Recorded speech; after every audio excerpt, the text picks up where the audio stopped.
Vraiment pas prononcé pour les candidatures indépendantes en fait. Les acteurs politiques se sont accoutumés sur ce qui les intéresse. Oui, ils ont laissé de côté les candidatures indépendantes. Ils n'ont rien dit pour ces candidatures. Ils les ont pas défendues. Si, non, c'est défendu. Peut-être c'est pas, mais c'est défendu. C'est défendu. On en a parlé. On les a pas trop entendus pour ce qui concerne les candidatures indépendantes. Donc vraiment ces manœuvres-là, je disais que ces manœuvres-là vraiment faussent le débat par rapport vraiment nous à notre en fait, on n'est pas sûr vraiment que ces élections se passeront d'une façon transparente. Dès à présent, ça. Alors, Alissa Alconte, est-ce que vous allez répondre à ma question? Oui. Dans votre coalition, est-ce que vous avez réglé votre problème de liste? Et est-ce que Karim Wade sera le candidat de votre coalition pour la mairie de Dakar? Merci Mara. Je vous ai dit tout à l'heure qu'on vient de lancer la coalition, n'est-ce pas? Le 8 décembre, le 8 octobre, c'est la semaine dernière, n'est-ce pas? Nous sommes en train d'accueillir les autres qui vont venir, n'est-ce pas, pour vraiment massifier la coalition. Donc on est en train, mais on aura des solutions sur ça. Mais juste pour dire que c'est juste une semaine qu'on a lancé la coalition. On est en train de discuter. D'ailleurs, demain, on a une réunion sur ça pour vraiment essayer de voir c'est encore en gestation, hein? Voilà, toujours pas en gestation, mais ce sont des stratégies politiques. Ce sont des stratégies politiques parce que aussi, n'oubliez pas que nous, il y a Wade qui est là, qui est un stratège politique. Il y a mon secrétaire général, Mamadou Diouf, qui est un stratège politique, qui sont en train de peaufiner des stratégies, n'est-ce pas, pour qu'on puisse vraiment remporter les élections haut la main au soir du 22 janvier. C'est ça. Donc ça aussi, ce sont des choses, des secrets qu'on garde par rapport à ça. C'est dommage, je ne vais pas répondre directement à la question, mais sachez quand même qu'on y est. On est vraiment dans ça pour voir vraiment, voilà. Mohamed Diagne, il paraît que de votre côté, la liste est déjà réglée. Depuis Dubaï. Bon, nous, on est tranquille. Hein. Oui. Franchement, on est zen. Parce que comme j'ai dit tout à l'heure, la grande coalition Benno Bokk Yakaar, avec ces grands et imminents responsables qui sont à la tête de cette majorité présidentielle, ont décidé, après réflexion, après analyse très profonde de la situation du pays, commune par commune, département par département, ont pris la décision devers eux, après avoir eu le cutus de leur parti respectif, de donner cutus au président Macky Sall, je me répète.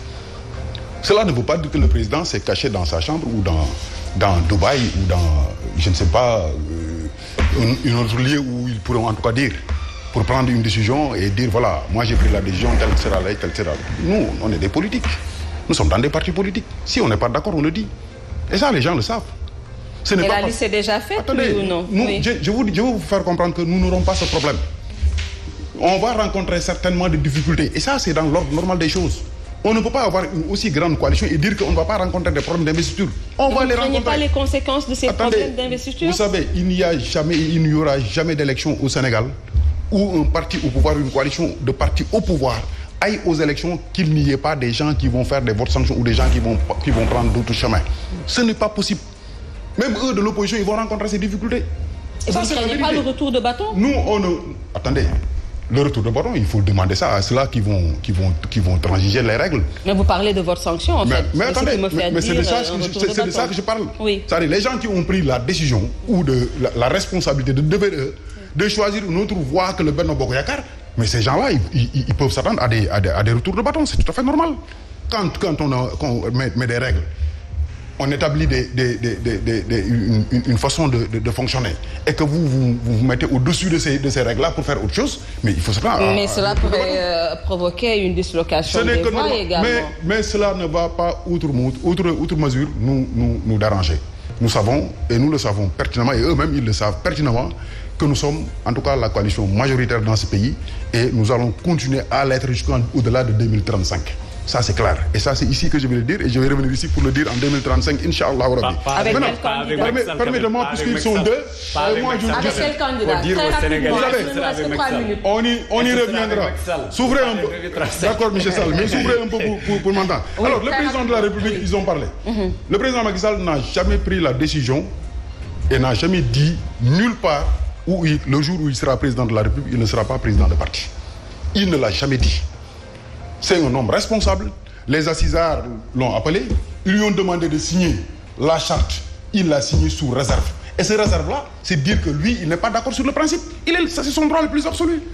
J'aurais pu comprendre qu'il puisse nous dire, moi, président Macky Sall, j'ai signé la charte, Je suis d'accord que si je suis président de la République, je ne vais plus être président de la République et qu'il vienne faire autre chose, je ne serai pas d'accord dessus. Mais ça n'a jamais été le cas. Donc il faut dire les choses, les Sénégalais, en tout cas la vérité. D'autre part, je reviens un peu sur ce qu'a dit M. Dia par rapport à la coalition Benno Bokk Yakaar. Nous n'avons pas d'inquiétude à nous faire. Aucune inquiétude. Nous savons pertinemment que ces élections, c'est des élections importantes du point de vue électoral par rapport aux élections législatives, par rapport aux élections présidentielles de 2024 qui vont venir. Ça, nous avons l'habitude. Depuis 2012, on a gagné. Dans la douleur, dans la difficulté, dans la facilité dans certains départements et certaines régions. Nous avons pris la région du Fouta. Nous avons gagné pratiquement à 90%. On n'a eu aucune difficulté. Dans la région de Dakar, pareil. Donc, on n'a pas ces soucis. La coalition Benno Bokk Yakaar se porte très bien, se porte à merveille. Nous allons tous les gagner. Ça, c'est certain. Et ça, c'est moi qui vous le dis et on va y Alors, revenir. M. Dia, très rapidement, pour ces élections locales, on assiste à tellement de coalitions, tellement de mouvements, de candidatures indépendantes.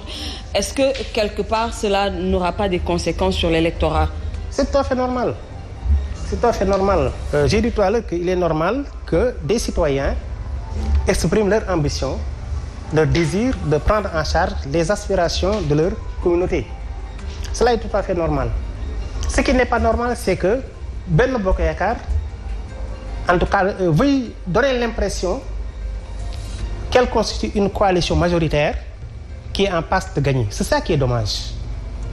Cela veut dire que Benno Bokk Yakaar ne comprend pas le sens de l'histoire. Benno Bokk Yakaar ne voit pas les fissures. Benno Bokk Yakaar ne voit pas qu'elle est en train de crouler. C'est cela qui s'était passé avec Abdou Diouf. Et vous allez terminer par là. Quand Abdou Diouf, à quelques encablures de sa défaite, des gens du Parti socialiste criaient partout.